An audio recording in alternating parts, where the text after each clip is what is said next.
हम लोग पुराने नियम सर्वेक्षण के चौथे सत्र के 5वें पार्ट में हैं। हम लोग यशायाह के पुस्तक के अध्ययन को जारी रखे हैं। इससे पहले कि मैं इस विषय में प्रवेश करूं, क्योंकि इससे पहले कि कोई बात यहाँ हो, एक छोटी सी व्याख्या आपके सामने रखना चाहता हूं। राष्ट्रों के संदर्भ में जिन घटनाओं की भविष्यवाणी की गई है, अध्याय 13 से लेकर के अध्याय 23 तक में, ये वास्तव में भविष्यवाणी के कुछ पीढ़ियों के बाद में पूरी हो चुकी है। इसलिए जब हम देखते हैं कि इज़राइल की बंधुआई से लौटने के ये भविष्यवाणियां पूरी हो चुकी है, लेकिन इसके साथ हमें याद रखना है कि ये भविष्य में भी इसे पूरा होना है। अंत के दिनों में भविष्यवाणी का जो दृष्टिकोण है, उसके पूर्णता का काल 1000 वर्ष का शासनकाल तक है।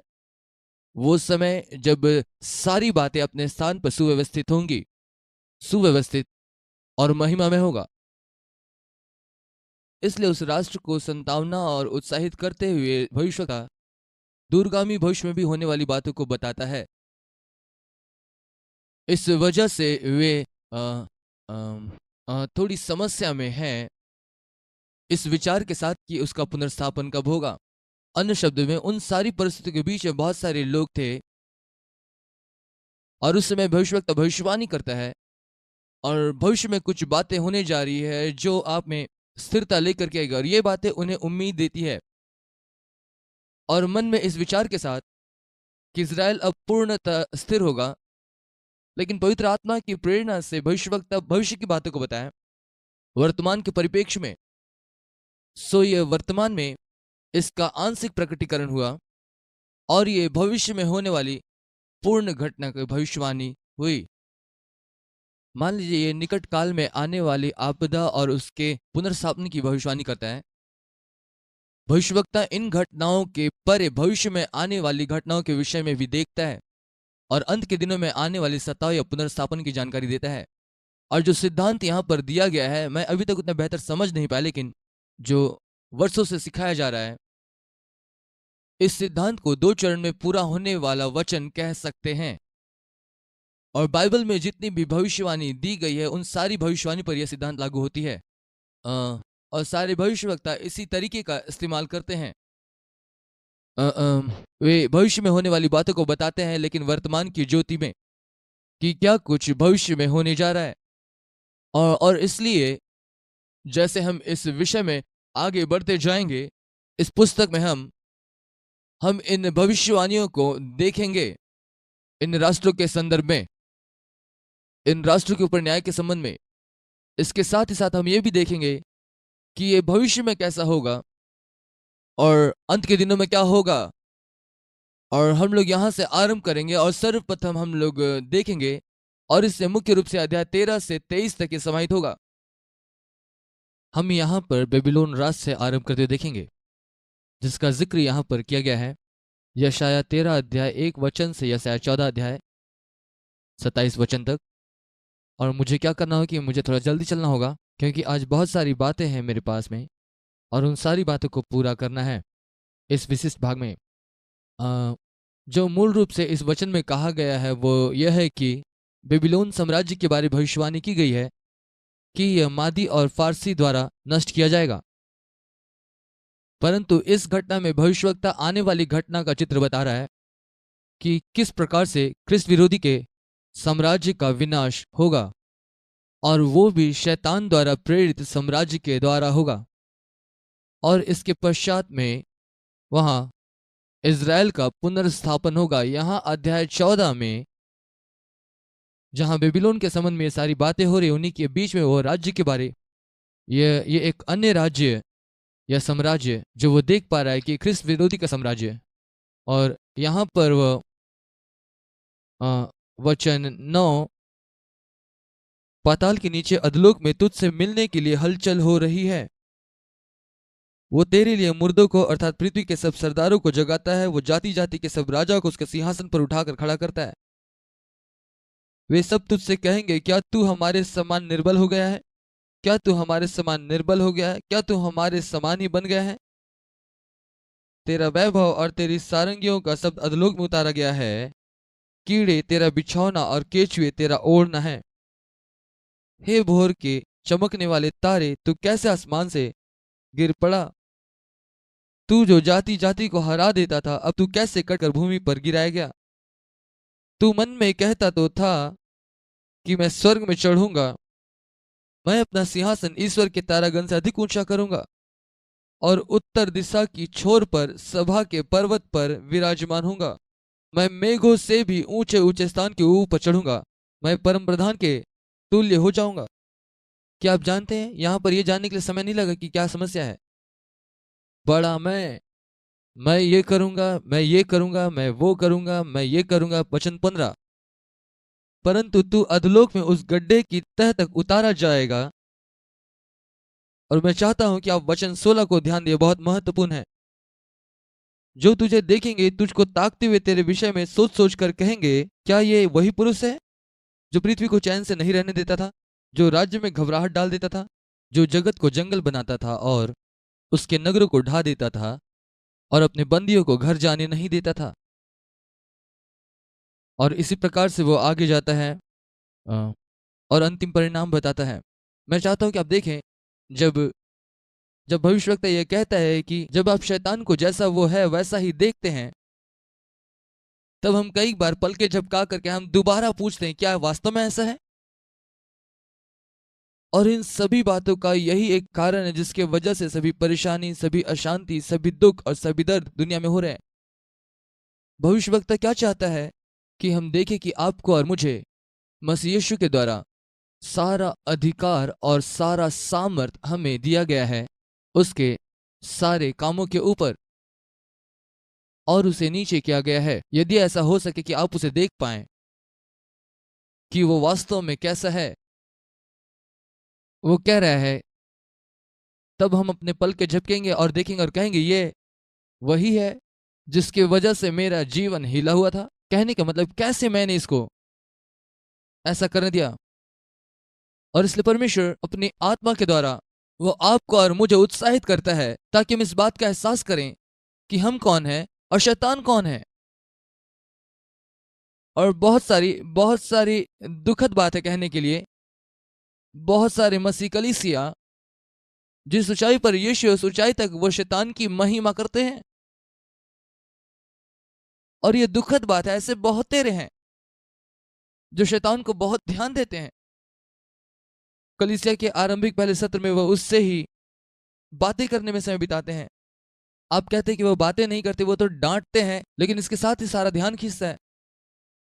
और वो इसी के पीछे पड़ा हुआ है ताकि लोग हर समय उसका नाम लेते रहें। और मैं आपको एक बात बताऊं, हम जितनी बार बातें करते हैं कि शैतान ने क्या किया, शैतान ऐसा करता है, शैतान वैसा करता है, ब्ला ब्ला ब्ला ब्ला, ऐसा करके बस हम उसको स्थान दे रहे हैं। और पौलुस अपने लेखों में ये कहता है, उसको कोई स्थान ना दो। इसका मतलब ये कि यदि हम उसे कोई स्थान नहीं देंगे तो उसके पास कोई स्थान नहीं होगा। और यहाँ पर हम एक वचन देखते हैं जो पर्दा हटाने के समान है। जैसा शैतान है, जब हम उसको वैसा ही देखते हैं तो तब हम दोबारा देख करके कहते हैं, क्या इसी की वजह से सारी समस्या है। इसलिए यहाँ पर यह भविष्यवाणी है। और फिर वो इसके विषय में कहता है, और ये वो साम्राज्य होगा जो अंतिम दिनों में ख्रिस्त विरोधी का साम्राज्य आएगा, और बहुत तेजी के साथ वो उठकर खड़ा होगा। और बेबीलोन के साम्राज्य के विनाश को एक छाया रूप में दिखा रहा है कि अंत के दिनों में किस प्रकार की बातें होंगी। और ये सारी बातें अपने क्रम से घटित होंगी। इज़राइल का पुनर्स्थापन होगा और वहां रखा जाएगा जहां परमेश्वर आरंभ से ही रखना चाहता था। और जो अगला राष्ट्र है जिसके साथ वह व्यवहार करता है वह फिलिस्तिया। और ये आपको मिलता है 14 अध्याय के 28वें वचन में। अ, और यहाँ पर यह बताया गया कि किस प्रकार से फिलिस्तीन को चिताया गया। असूर के आक्रमण से वे आनंद ना बनाए, क्योंकि उनके साथ भी ऐसा ही होने जा रहा है।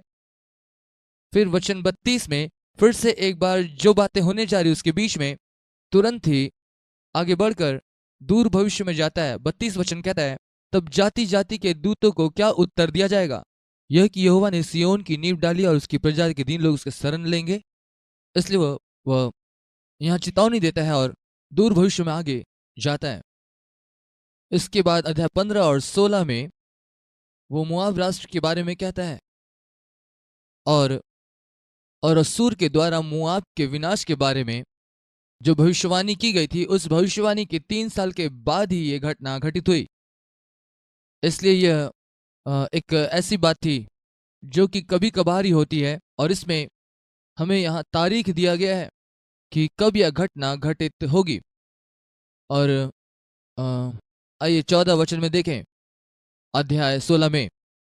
परंतु अब यहोवा ने योग कहा है, मजदूरों के वर्षों के समान 3 वर्ष के भीतर मोआब का वैभव और उसकी भीड़भाड़ सब तुच्छ ठहरेगी, और थोड़े जो बचेंगे उसका बल ना होगा।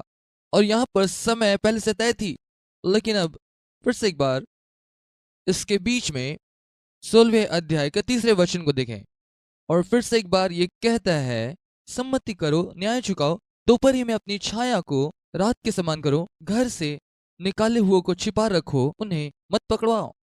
इसलिए फिर से एक बार इस बात के बीच में ही मोआब वह अब भी अपने लिए संदर्भ ढूंढ रहा है अंतिम दिनों के विषय में।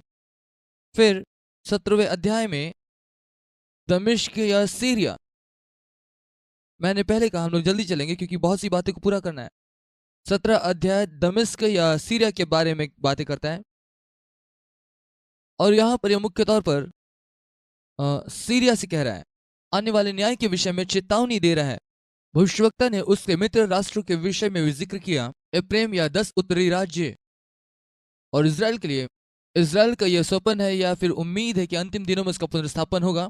फिर से एक बार उसका जिक्र यहाँ पर किया जाता है, और वो कहता है, तो भी जैसे जैतून वृक्ष के झाड़ते समय कुछ फल रह जाते हैं, अर्थात फुनगी पर 2-3 फल और फलवन डालियों में कहीं कहीं 4-5 फल रह जाते हैं, वैसे ही उनमें सिला बिनाई होगी। इज़राइल के परमेश्वर की यही वाणी है। उस समय मनुष्य अपने कर्ता की ओर दृष्टि करेगा और उसकी आंखें इज़राइल के पवित्र की ओर लगा रहेगा। और फिर वचन 13, राज्य राज्य के लोग बाढ़ के बहुत के जल के समान, परंतु वह उनको घुड़केगा और वे दूर भाग जाएंगे, और वे ऐसे उड़ाए जाएंगे जैसे पहाड़ों पर की भूसी वायु से और धूल बवंडर से घुमाकर उड़ाई जाती है। और यहाँ पर सीरिया को चेतावनी दी गई कि आगे अब क्या कुछ होने जा रहा है। इन बातों के साथ परमेश्वर ने उन्हें एक उम्मीद भी दी कि क्या आप जानते हैं, और वो वहां पर कहता है कि जो शेष बच जाएंगे वे बचे रह जाएंगे। और ये एक उदाहरण इस्तेमाल करता वहां पे, जैसे जैतून के वृक्ष में कुछ फल रह जाते हैं, पेड़ के फुनगी में कुछ फल जैसे बच जाते हैं। इन बातों से वो यही कह रहा है कि वे पूरे समाप्त नहीं होंगे उस विनाश में। इसके बाद 18वें अध्याय में वो इथोपिया के विषय में बातें करता है। हाय पंखों की फड़फड़ाहट से भरे हुए देश, तू जो कूश की नदियों से परे है। यह अध्याय इथोपिया के बारे में विवरण देता है। मानो बड़े उत्साह से वो अपने राजदूतों को यहाँ वहां भेजता ताकि असीरिया के विरुद्ध वो सहायता प्राप्त करे असूरी आक्रमण से बचाव के लिए। यशाया इन राजदूतों को वापस लौटने के लिए कहता है और चुपचाप देखने के लिए कहता है कि कैसे परमेश्वर असूरियों को यहूदा के ऊपर जय पाने से रोकता है। अन्य शब्दों में परमेश्वर अपने लोगों की देखभाल स्वयं करेगा। इसके बाद अध्याय 19 और 20 वो मिस्र के विषय में बातें करता है, और यहाँ मिस्र के ऊपर परमेश्वर के न्याय की भविष्यवाणी वो करता है। मूल रूप से वहां पर गृह युद्ध होता है, और ये जो युद्ध है वहां के पीड़ित लोग जो दासत्व में थे और राष्ट्रीय अधिकारियों के बीच में होता है। लेकिन जब हम आगे देखते हैं 1000 वर्ष के शासनकाल की ओर, तो भविष्यवक्ता देखता है कि मिस्र पुनर्स्थापित हो गया है, और असूर के साथ मिलकर के इज़राइल के साथ वो संधि करता है। ये वचन 18 से 25 में हम देख पाते हैं। उस समय में मिस्र देश में 5 नगर होंगे जिनके लोग कनान की भाषा बोलेंगे और यहोवा की शपथ खाएंगे। उनमें से एक का नाम नाश नगर रखा जाएगा। उस समय मिस्र के देश के बीच यहोवा के लिए एक वेदी होगी, और उसके सीमा के पास यहोवा के लिए एक खंबा खड़ा होगा, और वो मिस्र देश में सेनाओं के यहोवा के लिए चिन्ह और साक्षी ठहरेगा। और जब वे अंधेर करने वाले के कारण यहोवा की दुहाई देंगे, तब वह उनके पास उद्धारकर्ता भेजेगा और रक्षक भेजेगा, और वो उन्हें मुक्त करेगा। तब यहोवा अपने आप को मिस्रियों पर प्रकट करेगा, और मिस्री उस समय यहोवा को पहचानेंगे और मेल बलि और अन्न बलि चढ़ाकर उसकी उपासना करेंगे और यहोवा के लिए मन्नत मानकर पूरा भी करेंगे। यहोवा मिस्रियों को मारेगा, वो मारेगा फिर चंगा करेगा, और वे यहोवा की ओर फिरेंगे और वो उनकी विनती सुनकर उनको चंगा करेगा, उन्हें चंगा करेगा।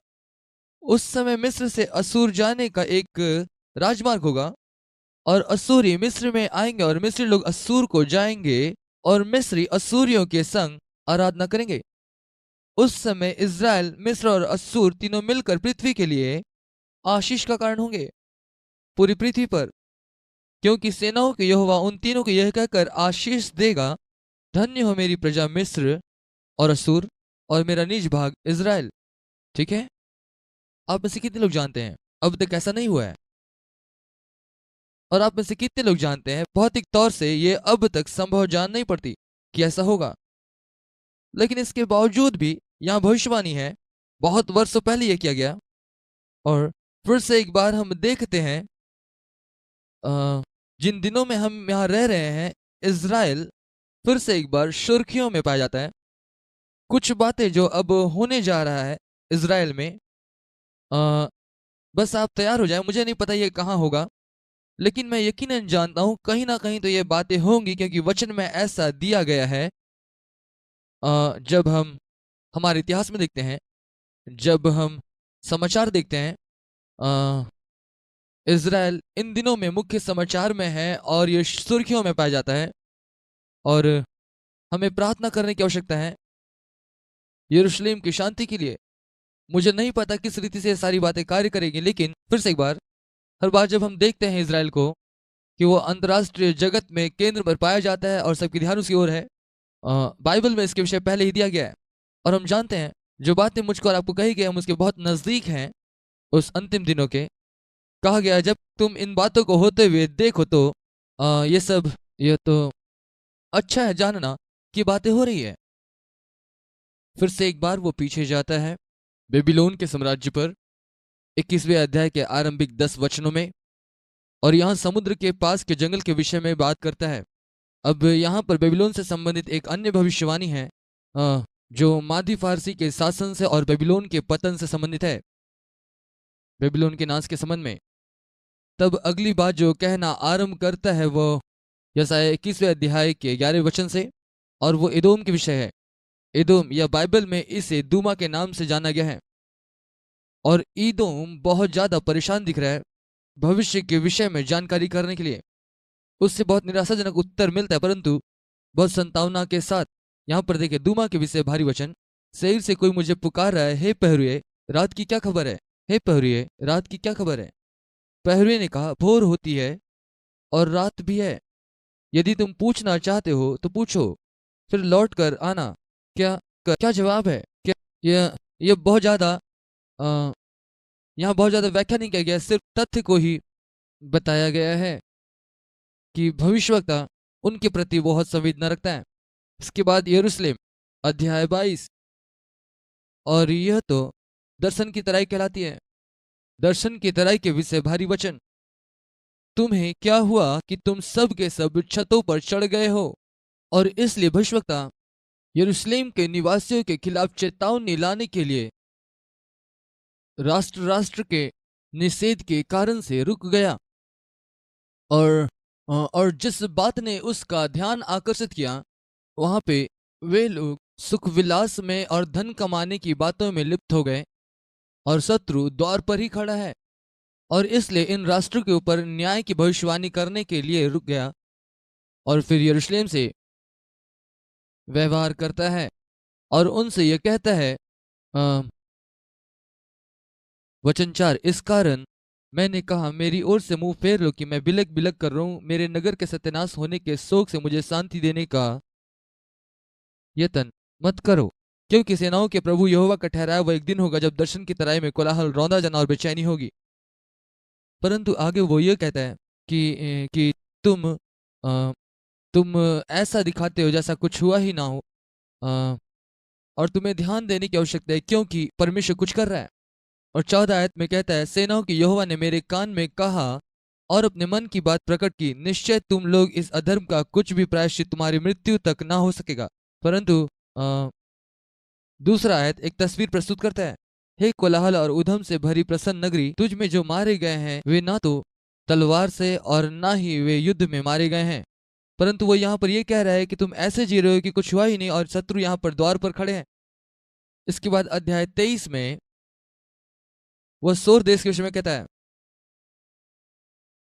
और इस अध्याय में यशायाह भविष्यवाणी करता है कि सोर उजाड़ हो जाएगा, उसका व्यावसायिक घमंड तोड़ा जाएगा, उसके सारी बस्तियां और नगर उससे अलग हो जाएंगे और फिर सोर 70 वर्ष के लिए त्याग दिया जाएगा।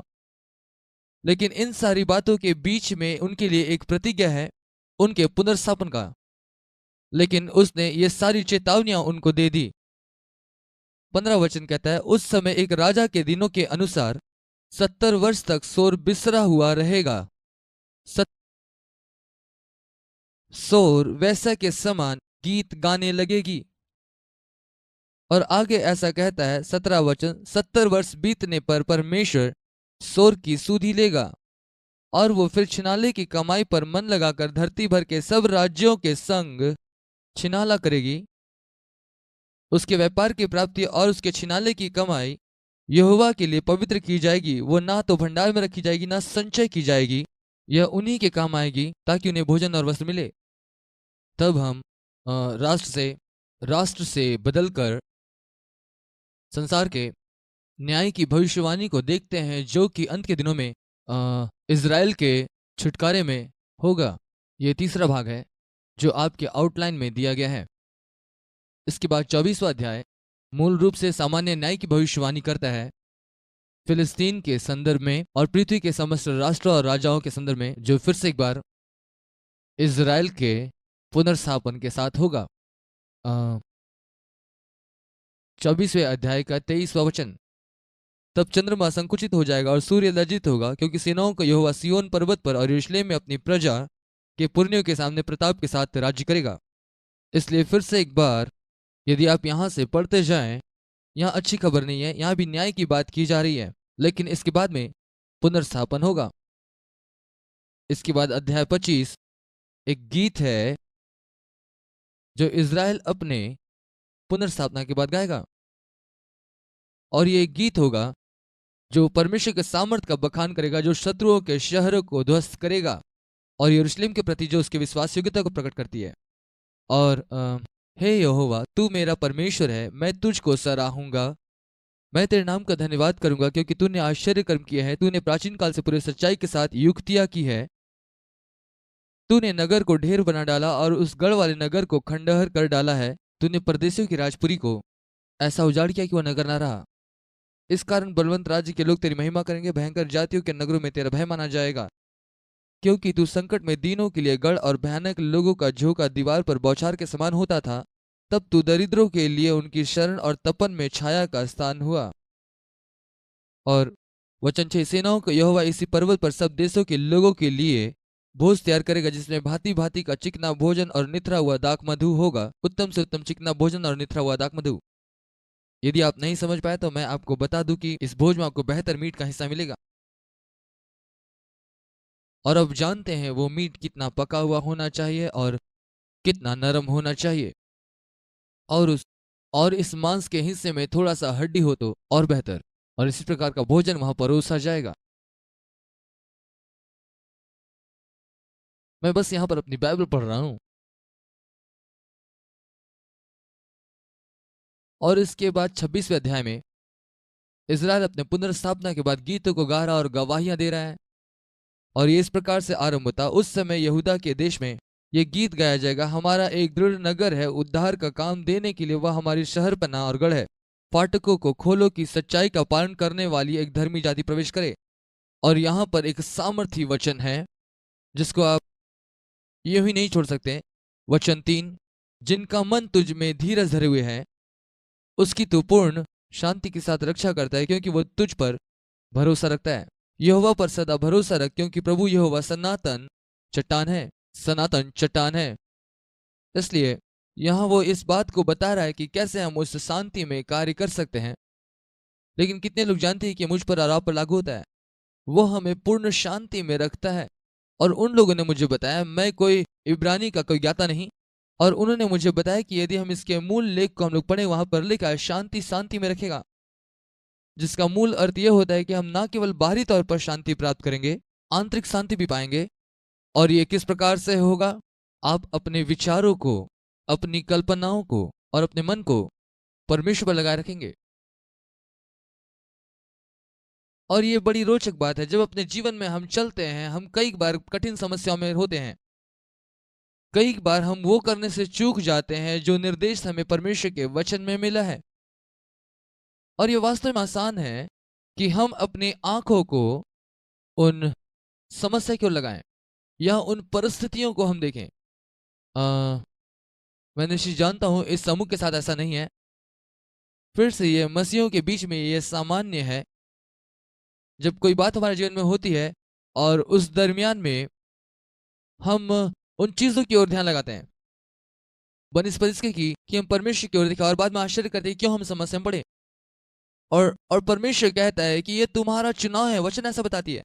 उसने यूहन्ना 14 में कहा, तुम्हारा मन व्याकुल ना हो। ये एक प्रकार से हमारे लिए चुनाव है। हमारे पास व्याकुल मन हो सकता है या हमारे पास शांतिपूर्ण मन हो सकता है। और क्या निर्णय लेते हैं? वो कहता है यदि जब हम अपने चारों ओर हम देखें तो तुम्हारा मन व्याकुल हो सकता है, लेकिन यदि तुम अपने मन को उस पर स्थिर रखोगे, इन सारी परिस्थिति के बीच में भी तुम में पूर्ण शांति होगी। आमीन। वह ऊंचे पद वाले को झुका देता, जो नगर ऊंचे पर बसा उसको नीचे कर देता। वो उसको भूमि पर गिराकर मिट्टी में मिला देता है। और इसलिए यशायाह 26 अध्याय 1 से लेकर के 19 वचन तक यहाँ इज़राइल के स्तुति के गीत हैं और उनकी गवाहियां हैं जो वे अपने पुनर्स्थापन के बाद गा रहे हैं। इसके बाद 26वें अध्याय के 20 वचन से आरंभ करते हैं और वहां से 27 अध्याय के 1 वचन तक यहाँ वो बचे हुए लोगों के बारे में बात करता है। और वे छुप रहे हैं उस शरण स्थान में जिसे परमेश्वर ने उन लोगों के लिए ही स्थापित किया।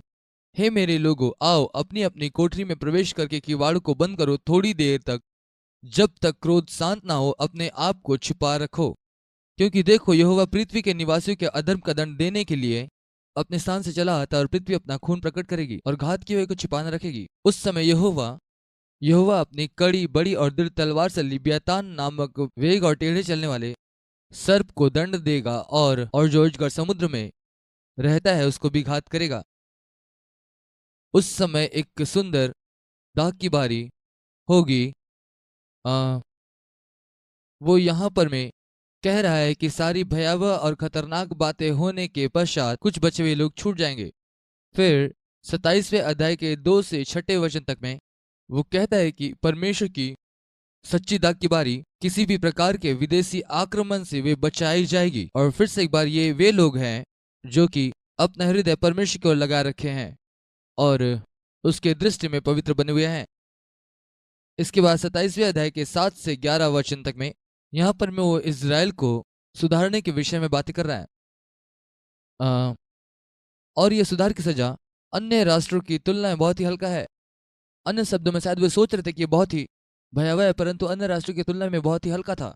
और वचन 12 और 13 में यह अध्याय समाप्त होता है। उस सुधार की सजा के बाद सभी फिर से इकट्ठे हो जाएंगे, और यही बात वो उनसे कह रहा है। उस समय यहोवा महानद से लेकर मिस्र के नाले तक। वचन 12, उस समय यहोवा महानद से लेकर मिस्र के नाले तक अपने अन्न को फटकेगा, और इज़राइलियों तुम एक एक करके इकट्ठे किए जाओगे। उस समय बड़ा नरसिंगा फूका जाएगा, और जो असुर देश में नष्ट हो रहे थे और जो मिस्र में बरबस बसाए हुए थे, वे यरूशलेम में आकर पवित्र पर्वत पर यहोवा को दंडवत करेंगे। फिर से एक बार, मैं अंतिम युगों के अध्ययन का विद्यार्थी नहीं हूं, लेकिन मेरे विचार से हमें से हर एक के पास थोड़ा सा ज्ञान है कि यह परमेश्वर की प्रतिज्ञा है जो वो पूरा करने जा रहा है। पूरे इज़राइल को वो अपने स्थान में फिर से बसाएगा। वो उनको वहां पर पुनर्स्थापित करेगा और उनको महिमान्वित करेगा। वहां वे इकट्ठे होंगे। अब हम अपने पूरे जीवन काल में अलग अलग अवसरों से होकर गुजरते हैं जहां ये यहूदी लौट रहे हैं अपने मातृभूमि की ओर, और ये लगभग पिछले 90 की दशक से हो रहा है। 1991 में हम लोग 1990 में हम लोग रूस में थे, जबकि सोवियत संघ, जो कि वास्तव में अब अपने अंत के कगार पर था, अब कुछ स्वतंत्रता दी गई लोगों को, जो कि लगभग पिछले 70 वर्षों में ऐसी स्वतंत्रता उन्हें नहीं दी गई थी। लेकिन जब हम वहाँ पर थे, हम बार बार इस बात को सुन रहे थे इन यहूदियों के विषय में जिसे रूस ने अब स्वतंत्र कर दिया था। अब ये अपने अपने घर की ओर लौट रहे हैं, और इसलिए इतने वर्षों से लगातार ऐसे अवसर आ रहे हैं जहाँ हम ये सुन रहे हैं कि यहूदी लोग विभिन्न राष्ट्रों से निकल रहे हैं और अपने मातृभूमि की ओर लौट रहे हैं। और ये सारी बातें इस बात को चिन्हित करती है, ये वास्तव में वो बात है जो परमेश्वर ने कही, जो अंत के दिनों में पूरा होगा। जैसा उसने कहा कि एक एक करके सभी लोग इकट्ठे किए जाएंगे अपने मातृभूमि में, और वे परमेश्वर की आराधना करेंगे यरूशलेम के पवित्र पर्वत पर।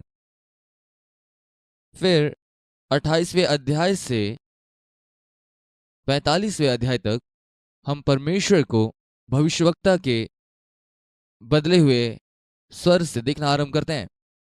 और अब जा करके वह वहां पर न केवल न्याय के विषय में भविष्यवाणी करता है, लेकिन साथ ही साथ दया की भी भविष्यवाणी करता है। और इसलिए 28वें अध्याय में वो कहता है, हाय घमंड के मुकुट पर और समरिया और यरूशलेम के आत्मिक अगुवों को जो बुराई और मतवालेपन में लिप्त हो गए थे, डांट लगाता है। और उनके ऊपर में वो हाय कहता है। और फिर उन बुरे भविष्यवक्ताओं से व्यवहार करता है। वचन 7, ये भी दाखमधु के कारण डगमगाते और मदिरा से लड़खड़ाते हैं। याजक और नबी भी मदिरा के कारण डगमगाते हैं। दाखमधु ने उनको भुला दिया है। वे मदिरा के कारण लड़खड़ाते और दर्शन पाते हुए भी भटक जाते हैं और न्याय में भी भूल करते हैं, क्योंकि भोजन के सब आसन वमन और मल से भरे हैं, कोई शुद्ध स्थान नहीं है। वो किसको ज्ञान सिखाएगा और किसको अपने समाचार का अर्थ समझाएगा?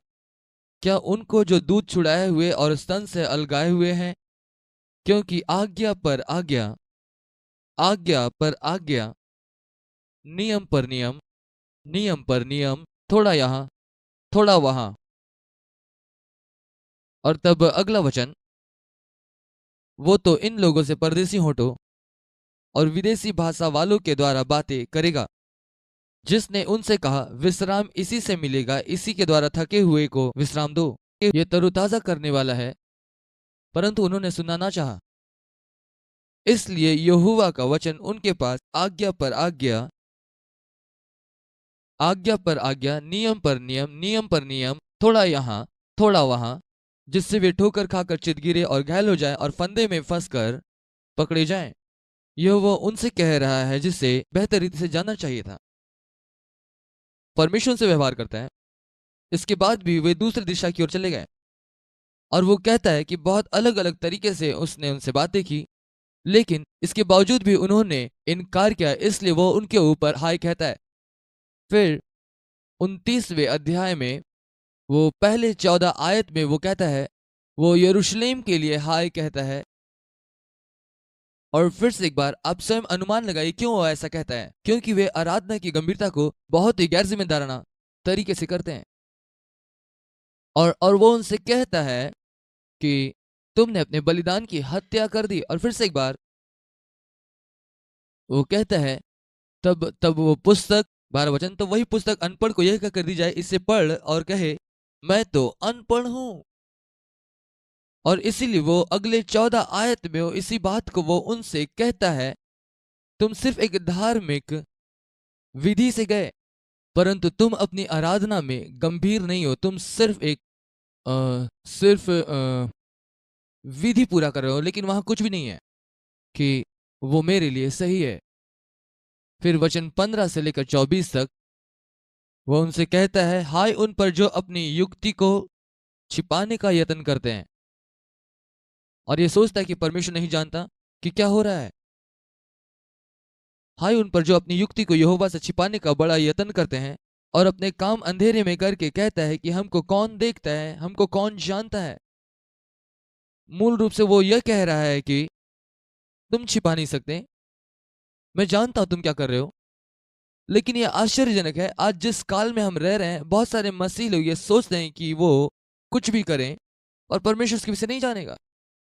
वे लोग कुछ कह देंगे और परमेश्वर से नहीं सुनेगा। इन सारी बातों के बाद क्या आप ऐसा सोचेंगे जबकि हमने इसे अभी सीखा है? और अब भी ऐसा चला आ रहा है। और परमेश्वर कह रहा है, तुम तुम किसको मूर्ख बना रहे हो? मैं जानता हूं क्या हो रहा है। और फिर अध्याय 30 और अध्याय 31, हाय उन पर जो परमेश्वर को छोड़ मिस्र से सहायता पाने जाता है। जबकि ये बताया गया है कि मिस्र जो है हर प्रकार के संसारी गतिविधियों का रूपक है बाइबल में। और इसलिए जब कभी परमेश्वर लोगों से ये कहते हैं कि मिस्र की ओर ना जा, मिस्र को ना बुला, मिस्र की ओर ना देख, वो आपको और मुझे कह रहा है, अपनी सहायता के लिए संसार की ओर मत देखो। तुम्हारी सहायता यहोवा की ओर से है, इसलिए संसार के ऊपर निर्भर मत हो। और इस बात को बहुत गंभीरता के साथ नए नियम में कहता है और अपने चेलों से कहता है, तुम संसार में तो हो लेकिन संसार के नहीं हो। और इस भविष्यवाणी के द्वारा वो मुझे और आपको ये कहना चाहता है, तुम इस संसार की पद्धति पर विश्वास नहीं कर सकते। इस संसार में जो बातें हो रही है उन बातों पर आश्रित मत हो और ये प्रयास मत करो कि तुम इनसे अपना लाभ कमा लो। तुम्हारा भरोसा सिर्फ और सिर्फ परमेश्वर होने पाए। अब जानते हैं, यदि हम इस यशाया के सत्र से कुछ भी ना सीख पाए, परंतु तो भी इस बात में हमें पूर्ण रूप से स्पष्ट हो जाना चाहिए कि परमेश्वर हमसे सिर्फ यही बात कह रहा है कि हम अपना भरोसा उस पर रखें। फिर से एक बार वो हमसे यही अपील कर रहा है कि हम अपना भरोसा उस पर रखें।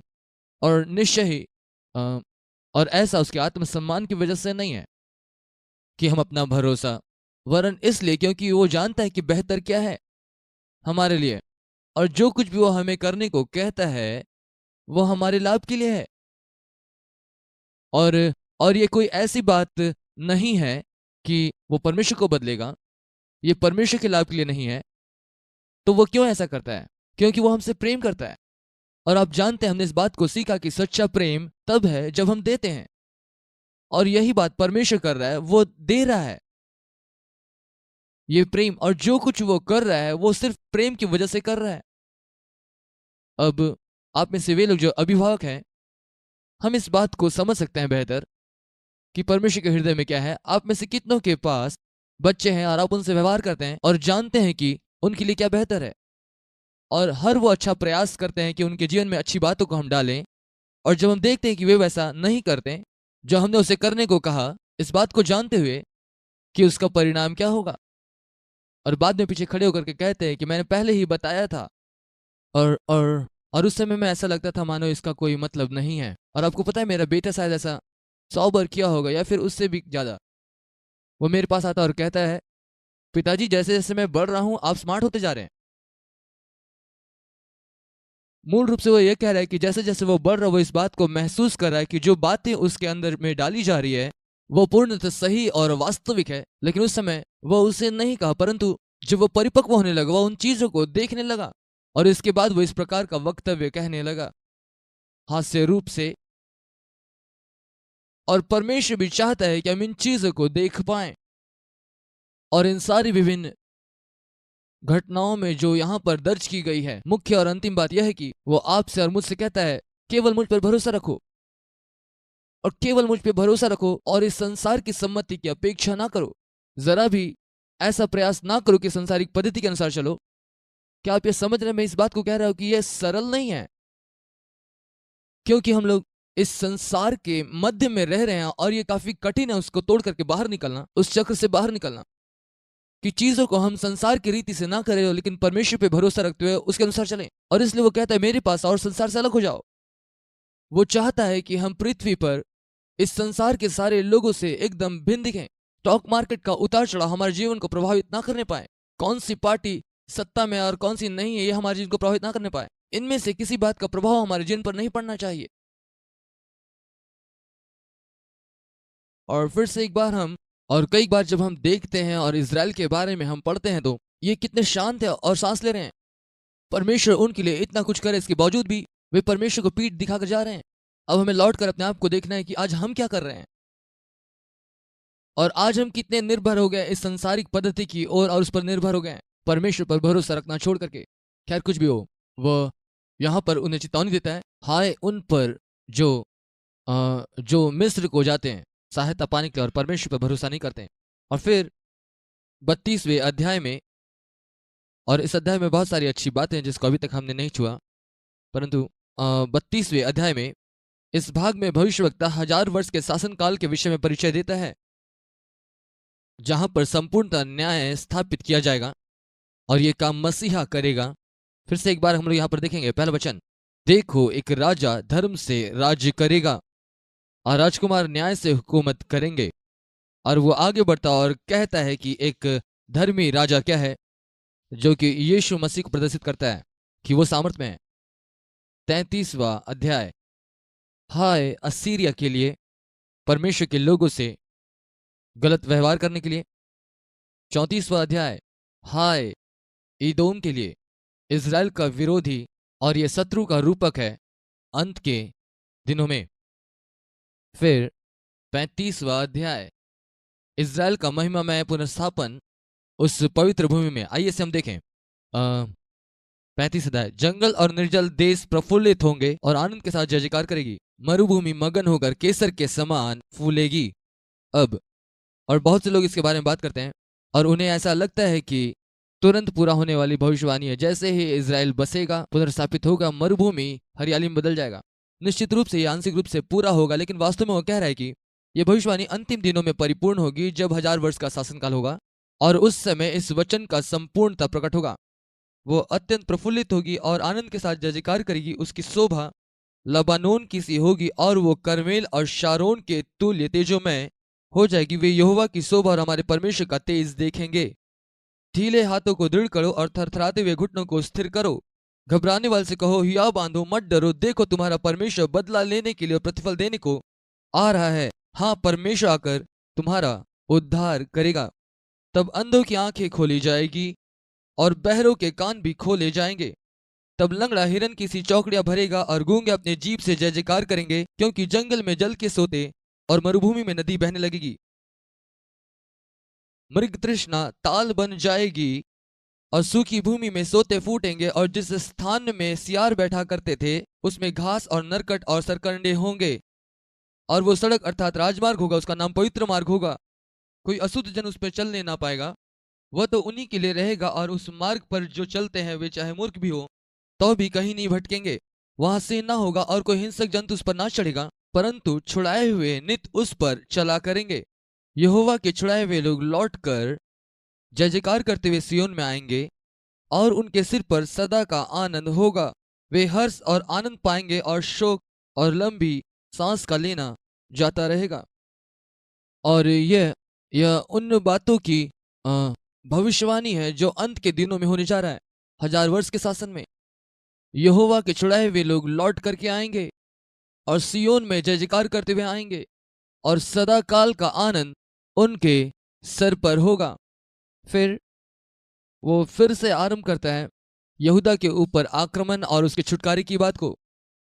अब ये भाग 36वें अध्याय से 39 अध्याय, और ये एक प्रकार से परिशिष्ट है पहले अध्याय से 36वें अध्याय तक के लिए। और यहाँ पर उन भविष्यवाणियों की परिपूर्णता संग्रह है जो यहूदा पर असूर का आक्रमण और उसका पुनर्स्थापन के विषय में है, कि किस प्रकार परमेश्वर ने उन्हें छुटकारा दिया। और निश्चित तौर पर हम इन सारे भविष्यवाणियों को देख रहे थे। और अब वही भाग एक परिचय के रूप में इस्तेमाल होता है अध्याय 40 से लेकर 66 तक के लिए, जहां हमें इस भाग में बेबीलोन साम्राज्य द्वारा बंदी बना लिए जाने की भविष्यवाणी दिखाई देती है, और यही उसके पुनर्स्थापन के प्रतिज्ञा का मार्ग तैयार कर रहा है। और इस भाग के अंतिम अध्याय में अध्याय 36 ये सनहेरीब का आक्रमण का जिक्र है। और आइए हमें यहाँ में वचन 15 को देखें। अध्याय 36, और ये कहता है, ऐसा ना हो कि हिजकिय्याह तुमसे यह कहकर यहोवा का भरोसा दिलाने पाए कि यहोवा निश्चय हमको बचाएगा, कि यह नगर अशूर के राजा के वश में ना पड़ेगा। हिजकिय्याह की मत सुनो। असूर का राजा कहता है, भेंट भेजकर मुझे प्रसन्न करो और मेरे पास निकल आओ, तब तुम अपनी अपनी दाखलता और अंजीर का फल खाओगे, जब तक मैं आकर तुमको ऐसे देश में ना ले जाऊं। ऐसा ना हो कि हिजकिय्याह यह कहकर तुमको बहकाए कि यहोवा हमको बचाएगा। क्या और जातियों के देवताओं ने अपने अपने देश को असूर के राजा के हाथ से बचाया? यहाँ पर रबकीश कह रहा है कि हिजकिय्याह की मत सुनो, देखो हम लोगों ने इनके साथ क्या किया और तुम इस व्यक्ति की बात ना सुनो। हो सकता है उसकी बातें अच्छी लग रही पर उसकी मत सुनो।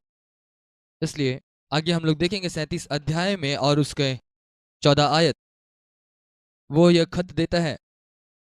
इस पत्री को हिजकिय्याह ने दूतों के हाथ से लेकर पढ़ा और इन सारी बातों से वो जान पाता है कि क्या बातें होने जा रही हैं।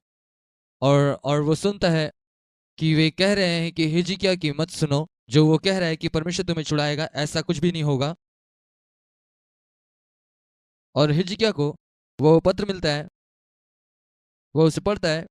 और अब देखिए हिजकिय्याह क्या करता है। वो परमेश्वर के भवन में जाता है और परमेश्वर के सामने उसे खोलता है और कहता है, प्रभु क्या तूने इसे पढ़ा? क्या आप जानते हैं ये लोग मेरे बारे में क्या कह रहे हैं? ये लोग आपके बारे में क्या कह रहे हैं? इसे पढ़िए आप। अब यहाँ पर थोड़ा खुशी लगता है और ये रोचक है, जब हम कभी प्रार्थना कर रहे होते हैं तब हमें परमेश्वर को सारी बातें विस्तार से बतानी होती, क्योंकि वो नहीं जानता है। आप कहेंगे मैं तो, आप लोगों की प्रार्थनाओं को सुने। मेरे परमेश्वर, मुझे आपको सारी परिस्थिति बताने दीजिए। शायद आपको नहीं पता समस्या कितनी बढ़ गई है, हर दिन कीमतें बढ़ती जा रही है। आपने कहा आप मेरी जरूरतों को पूरा करेंगे, क्या आप ईंधन की कीमत देख रहे हैं? अन्य शब्दों में हमें परमेश्वर को सब बताना होता है और यही बात हिजकिय्याह भी करता है। वो कहता है, प्रभु आप इसे पढ़े, देखिए वहां पर क्या लिखा हुआ है। और हिजकिय्याह परमेश्वर से प्रार्थना करता है और कहता है, हे सेनाओं के यहोवा, इजराइल के परमेश्वर, हे यहोवा कान लगा कर के सुन, हे यहोवा आंखें खोल कर देख और सनहेरीब के सब वचनों को सुन ले, जिसने जीवित परमेश्वर की निंदा करने को लिख भेजा है। हे यहोवा, सच तो यह कि असुर के राजाओं ने सब जातियों के देश को उजाड़ किया है और उनके देवताओं को आग में झोंका है। अब हे हमारे परमेश्वर यहोवा, तू हमें उसके हाथ से बचा, जिससे पृथ्वी के राज्य के लोग जान ले कि केवल तू ही यहोवा परमेश्वर है। ये उसकी प्रार्थना थी। अब वचन 30 में उत्तर प्राप्त होता है, और तेरे लिए चिन्ह होगा कि इस वर्ष तो तुम उसे खाओगे जो आपसे उगे, और दूसरे वर्ष वो जो उससे उत्पन्न हो, और तीसरे वर्ष बीज बोकर उसे लवने पाओगे। यहूदा के घराने के बचे हुए लोग फिर जड़ पकड़ेंगे और फलेंगे और फूलेंगे, क्योंकि यरूशलेम से बचे हुए और सियोन पर्वत से भागे हुए लोग निकलेंगे। सेनाओं की यहोवा की अपनी जलन के कारण ये काम करेगा। और आगे बढ़कर के कहता है, इस नगर की रक्षा करके इसे बचाऊंगा। वचन 36, तब यहोवा का दूत निकलकर असुरियों की छावनी में 1,85,000 पुरुषों को मार डाला। और भोर को जब लोग उठे तो क्या देखा कि सब ही सब पड़े हैं। तब असुर का राजा सनहेरीब लौट गया। अब इसे याद रखे, सनहेरीब ने जब ये बात कहा, हिजकिय्याह की मत सुनो, क्योंकि वो कहता है कि परमेश्वर तुम्हारी सहायता करेगा। परमेश्वर सहायता नहीं करेगा। हिजकिय्याह ने प्रार्थना किया और कहा, परमेश्वर अब क्या करेंगे? उसने कहा, चुपचाप खड़े होकर के देखो। एक छोटा सा दूत निकलकर 1,85,000 असुरों को मार दिया और उन्हें संदेश मिल गया। इसके बाद हिजकिय्याह बीमार पड़ गया। उन दिनों में हिजकिय्याह ऐसा रोगी हुआ कि वो मरने पर था। अब यहाँ पर देखिए यशायाह नबी आता है और कहता, अपने घराने को जो आगे देना है दे, क्योंकि तू मरने पर है। हिजकिय्याह दीवार की ओर मुंह फेर कर परमेश्वर से प्रार्थना करता है, प्रभु से कहता है। और फिर यहूदा के राजा हिजकिय्याह, वचन 9, हिजकिय्याह का लेख जो उसने लिख कर जब वो रोगी होकर चंगा हो गया। और यहाँ पर एक महत्वपूर्ण बात है जिसे मैं जल्दी से करूंगा इस घड़ी। हिजकिय्याह बीमार था, वो अब मरने पर था, उसके साथ सारी अलौकिक बातें हो रही थी। तो विश्ववक्ता उसके पास आकर उससे बातें कर रहा है। लेकिन यहाँ पर देखिए वचन 21, यशायाह 38वां अध्याय। यशायाह ने कहा, उसने कहा, अंजीर की एक टिकिया बनाकर हिजकिय्याह के फोड़े पर बांधे जाए, तब वो बचेगा। समाप्त करने से पहले एक छोटी महत्वपूर्ण बात। मैं विश्वास करता हूं जो परमेश्वर कहता है वो उसे चंगा करना चाहता है। उसकी योजना जो हम सब के लिए है यह है कि हम चंगे रहें और दीर्घायु हों। और दवा के सहारे चंगाई पाने के लिए वो मना नहीं करता। मैं ये विश्वास नहीं करता कि ये उसका पहला चुनाव है, परंतु आप जानते हैं हमें उस स्थिति तक आना है। यदि आपका विश्वास कार्य नहीं कर रहा है तो आप दवा लीजिए। और ये वचन में है, समय से पहले क्यों मरना जब हमारे पास जीने के साधन है। और इन सारी बातों में मैं एक ही बात सोचता हूँ, जो भी की सारी अलौकिक बातें हिजकिय्याह के साथ हो रही थी और यशायाह भी वहां पर था, लेकिन चंगाई हुई तो हुई दवा के द्वारा।